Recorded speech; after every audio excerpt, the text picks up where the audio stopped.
Thank you, Mr. Speaker. Rising in support of this transportation budget, I want to first point out and thank folks for the bipartisan manner in which this legislation was constructed. It started from day one when we arrived here in Olympia, working through budget cabinet details, looking at agency performance, looking at project performance, and capturing savings where we could, and distributing those to areas of need, which I thought was very, very important. This budget takes care of a lot of our transportation agencies, of which there are many. And I know other speakers will talk about some of the agency challenges, but I'm going to speak to one, and that is my beloved Washington State Patrol, where they've been facing huge recruitment and retention challenges over the past several years. This budget is a responsible budget which attacks that challenge and that providing an opportunity for recruitment bonuses and retention for an agency that, like much of law enforcement, is having a very competitive employment process throughout our entire state. It also looks globally across the state of Washington at our different communities and the transportation challenges in each corner of the state, whether it's Benton City to Blaine to Buckley to Vancouver. All over the state, there are projects that are in need, communities that are in need to increase safety, mobility, and to reduce traffic fatalities, which of course are at an all-time high in the state of Washington.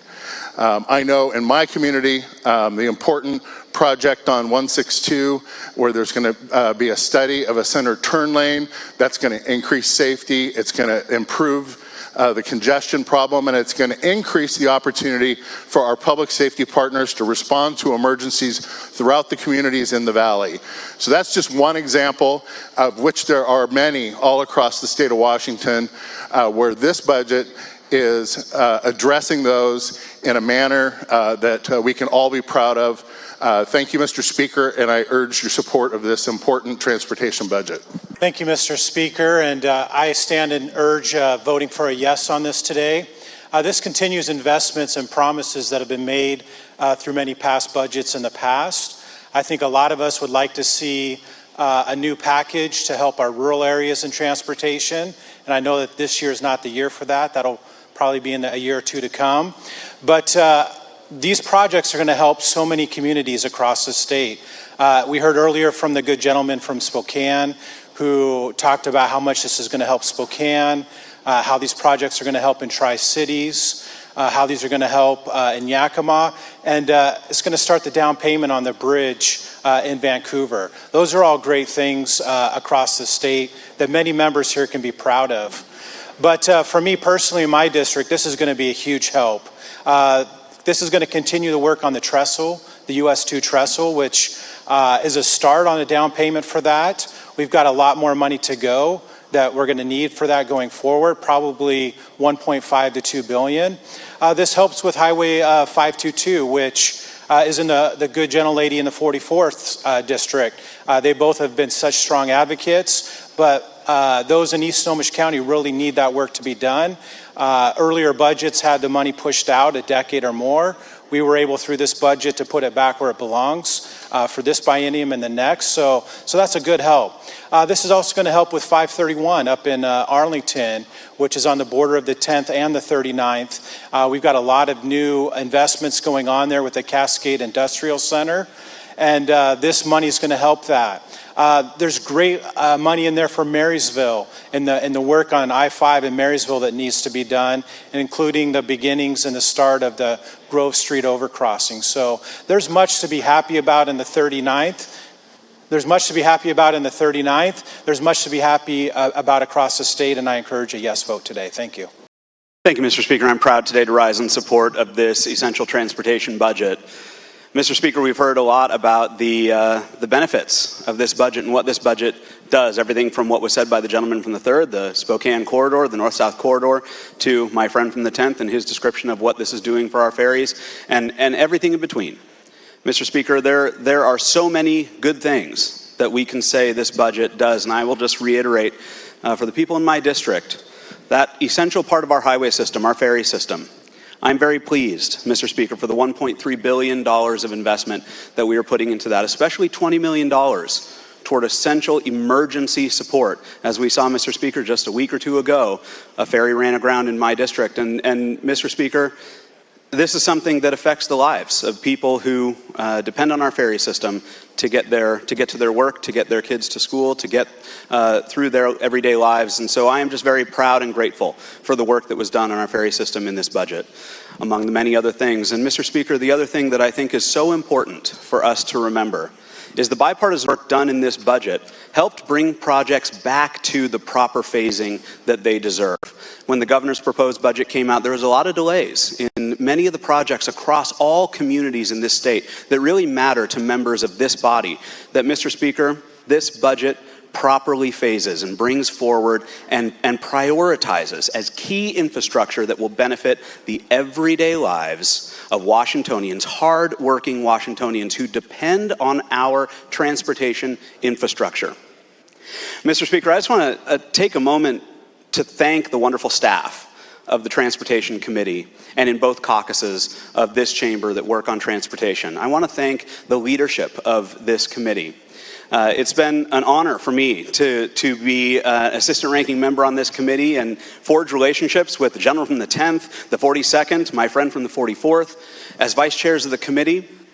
Mr. Speaker, I want to take a second to honor the chair from the 27th and my friend from the 2nd, the ranking member. As a new member of this body, may I say, I had no idea the treat that I would be getting to have a front row seat to the example of bipartisan work that the two leaders of this committee exemplified day in and day out. It really is a privilege for me to have said, I got to work on this budget with these two leaders in our body. I thank them for their leadership, I thank them for this budget, and I commend it to the body. Thank you. Thank you, Mr. Speaker. Well, Mr. Speaker, here we are, second to the last day, passing the transportation budget off the floor of the House. A culmination of a lot of work, as you have just heard from the many members who have spoken about the various aspects and elements of this fine piece of policy that we put forth today. Mr. Speaker, I just want to take a second and talk about the process. Mr. Speaker, you've heard the word bipartisan, and in this case, it is not loosely used. It truly is a bipartisan process. Mr. Speaker, I think it's a great example that we start when we talk about this budget, and we form what's called a budget cabinet. And the chair and his vice chairs are very gracious in working with us as the ranking and the assistant ranking. Mr. Speaker, what comes out of that process is the ability to allow for ideas, suggestions, different ways to look at how we accomplish the best possible outcomes for the people of the state of Washington. Mr. Speaker, there were times where we were looking at how are we going to accomplish this with these projects, bringing them back up. How are we going to take care of our state patrol? How are we going to deal with the delivery of these projects, Mr. Speaker? And out of that, ideas were allowed to flourish. Never suppressed, Mr. Speaker, to flourish.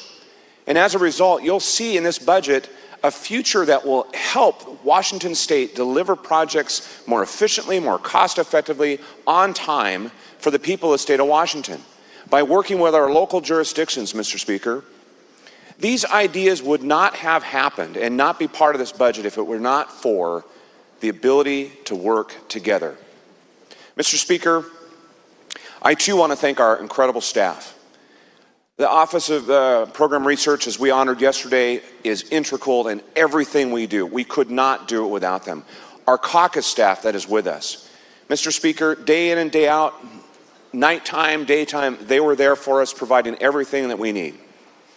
And finally, Mr. Speaker, I would like to thank my partner in this, the chair of the Transportation Committee, the good gentleman from the 27th, for his friendship, for his guidance, for his leadership in guiding us through this process, through the conference, to get to where we are today, to put forth a product, a policy, a budget that we can stand proud and vote yes for today for the people of Washington State. Thank you, Mr. Speaker.